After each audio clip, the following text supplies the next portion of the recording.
Hi, welcome to a video on linear algebra. So today we're going to be going over the fundamentals of this linear algebra class.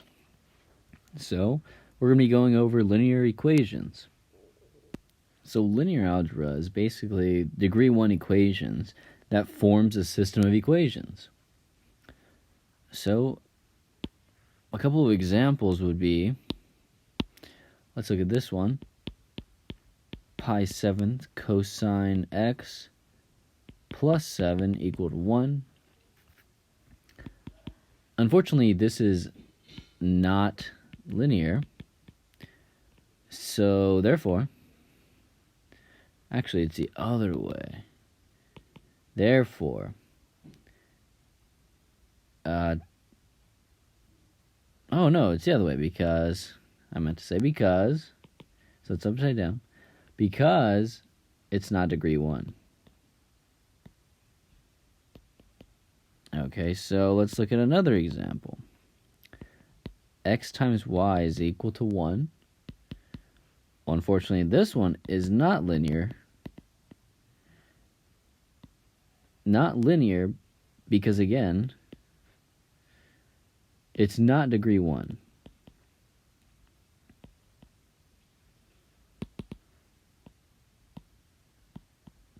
It's not degree 1 because if you look at x and y, x has an exponent of 1 and y has an exponent of 1.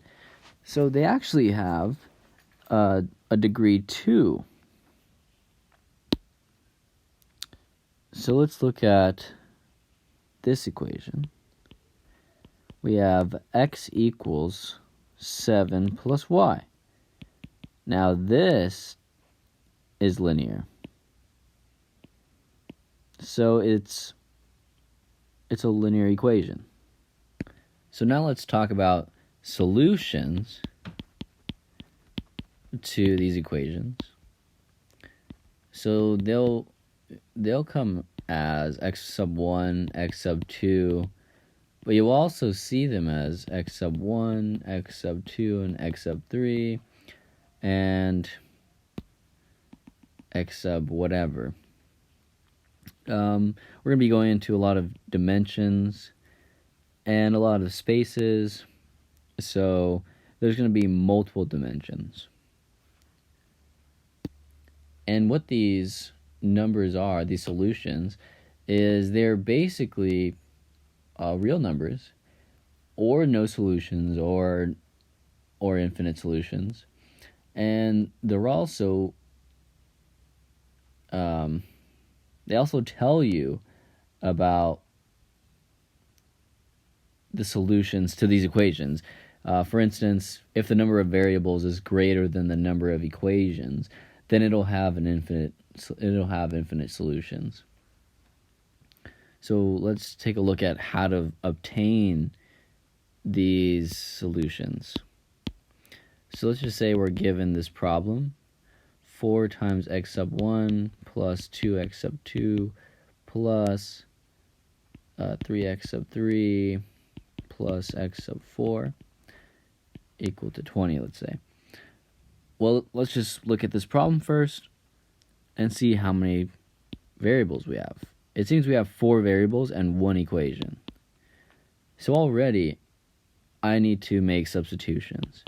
So I need to say that x sub 4 is equal to t, x sub 3, I'm just going to say is equal to s, x sub 2, I'll say is equal to r, and now I can go ahead and plug in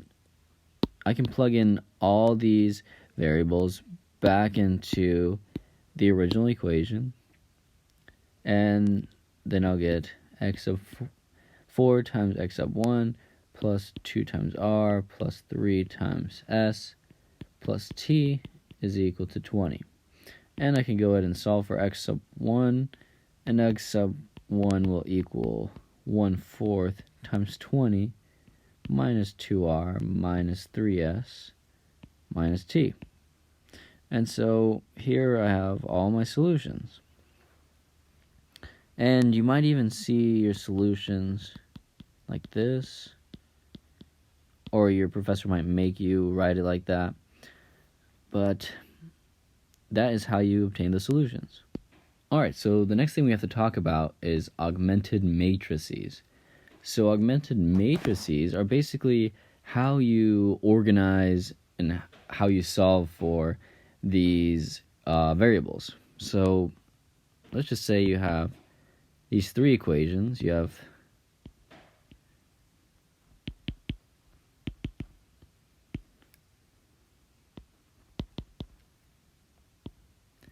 plus 5x sub 2 equal to 3, 7x sub 1 plus 3x 2 equals to 2.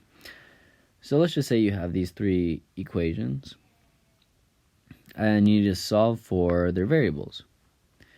Well, we can set it up in something called an augmented matrix, and we can set it up like this.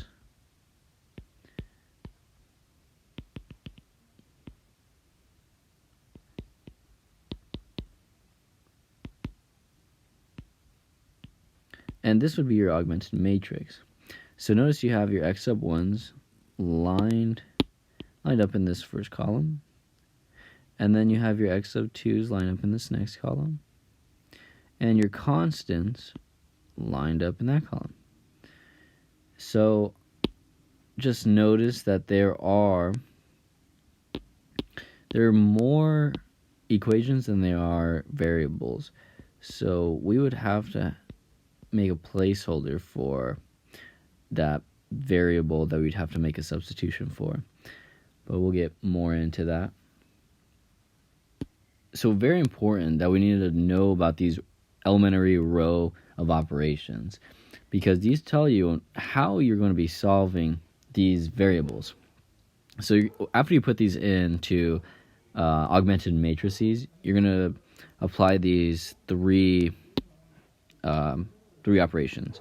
So basically, we can multiply non-zero numbers to the rows. We can multiply non-zero numbers, then add to another row. Also, we can interchange two rows. So in my next video, when we talk about Gaussian elimination, we're going to be discussing how to actually solve those using these operations. So see you in the next video.